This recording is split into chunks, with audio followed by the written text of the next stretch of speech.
আপনি যে colourful foods গুলো দিচ্ছেন এগুলার একটা আইডেন্টিফিকেশন থাকতে হবে। এগুলোর নাম কি, যেটা বিক্রি করছেন এটার নাম কি, ওটার উৎপাদন কবে, মেয়াদ উত্তীর্ণ হবে কবে, উৎপাদনকারীর নাম, ঠিকানা, অ্যাড্রেস সব একদম ডিটেলস থাকবে।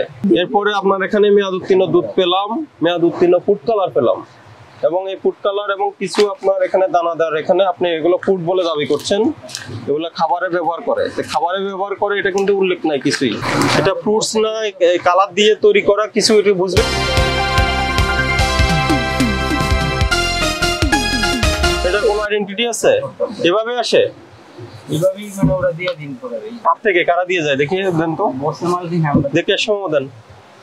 এটা পেঁপে গুলো রং দিয়ে সিদ্ধ করে, চিনি দিয়ে সিদ্ধ করে এইটা বের করেন।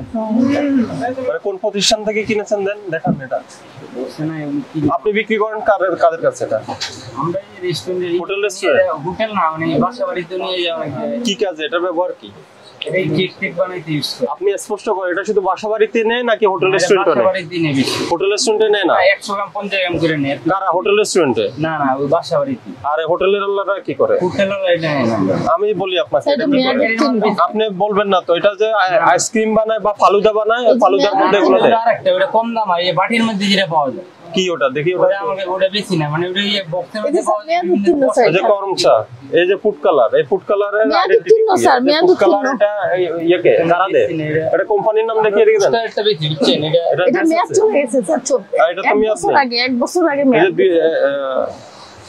অনেক আগে মেয়াদ শেষ। এটা 2024 এর অ্যাড্রেস নেই। এই দেখেন এটা কারা তৈরি করে, প্রোডিউসার কে কোনো অ্যাড্রেস নেই, কোনো তথ্য নেই। আর এটা এই যেগুলো কি, এটা বের করেন। এটা সুইট বল, এটা সুইট বল বের করেন। এটা কোথা থেকে আনেন? এটাকে এটা তো বাইক করে। ওটা কি চকবাজার থেকে আসে? না না, এটা ইম্পোর্টারের মাল। এটা তো দেখি ইম্পোর্টারের তথ্য দেখি, কোন ইম্পোর্টার ইম্পোর্ট করে। ওটা তো বার্থডে কেকের ওই যে টপেও দিতে দেখি এগুলা।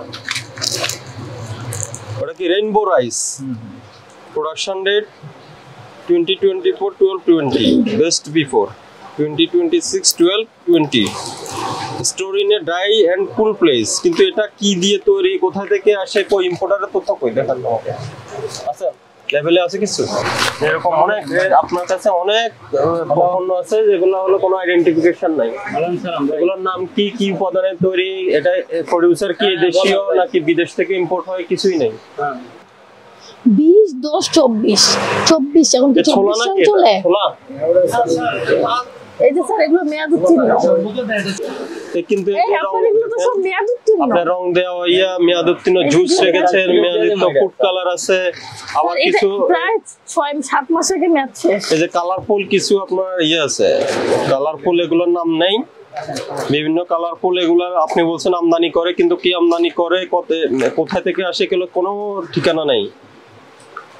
ঠিক আছে, এগুলা তো করা যাবে না, এগুলো বারবার বলে যাইনি আমরা। আপনার আসলে মেয়াদ উত্তীর্ণ মেয়াদ যুক্ত একসাথে রেখেছেন কেন? আপনি তো জানেন ওই পাশেটা মেয়াদ আছে, ওই যে পাশেটা দেখেন একটা, ওটা মেয়াদ আছে।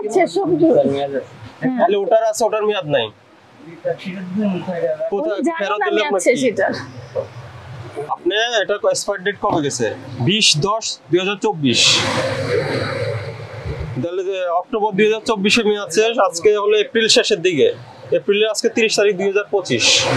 এতদিনও আপনি দিতে পারেন নাই, আবার কবে দিবেন? আপনি অনেক অননুমোদিত প্রোডাক্ট রেখেছেন যেগুলোর কোনো আইডেন্টিফিকেশন করা যাচ্ছে না। আপনার শুনেন আমি বলি, আপনি যে কালারফুল ফুডস গুলো দিচ্ছেন এগুলার একটা আইডেন্টিফিকেশন থাকতে হবে। এগুলোর নাম কি, যেটা বিক্রি করছেন এটার নাম কি, ওটার উৎপাদন কবে, মেয়াদ উত্তীর্ণ হবে কবে, এটা যদি বাংলাদেশে তৈরি হয় উৎপাদনকারীর নাম, ঠিকানা, অ্যাড্রেস সব একদম ডিটেলস থাকবে। এরপরে যদি কেউ ইম্পোর্ট করে, আমদানি করে, আমদানিকারকের পূর্ণাঙ্গ তথ্য থাকবে। এগুলো এটা প্রাইস কত, ওজন কত, সব থাকতে হবে। এরপরে আপনার এখানে মেয়াদ উত্তীর্ণ দুধ পেলাম, মেয়াদ উত্তীর্ণ ফুড কালার পেলাম, এবং এই ফুড কালার এবং কিছু আপনার এখানে দানাদার, এখানে আপনি এগুলো ফুড বলে দাবি করছেন, এগুলো খাবারে ব্যবহার করে, খাবারে ব্যবহার করে এটা কিন্তু উল্লেখ নাই কিছুই। এখানে শুধু লেখা আছে রেইনবো রাইস, কিন্তু এটা বাংলাদেশে তৈরি হয় না বললেন, ইম্পোর্ট হয়, কিন্তু ইম্পোর্টারের কোনো তথ্য নেই, কারো এনেছে, এটা ব্যবহার কি কিছু নাই। আপনি তো শুধু ওপেন মোড়ক করে বিক্রি করেন। আপনি কি পাইকারি বিক্রি করেন না? না 10,000 জরিমানা।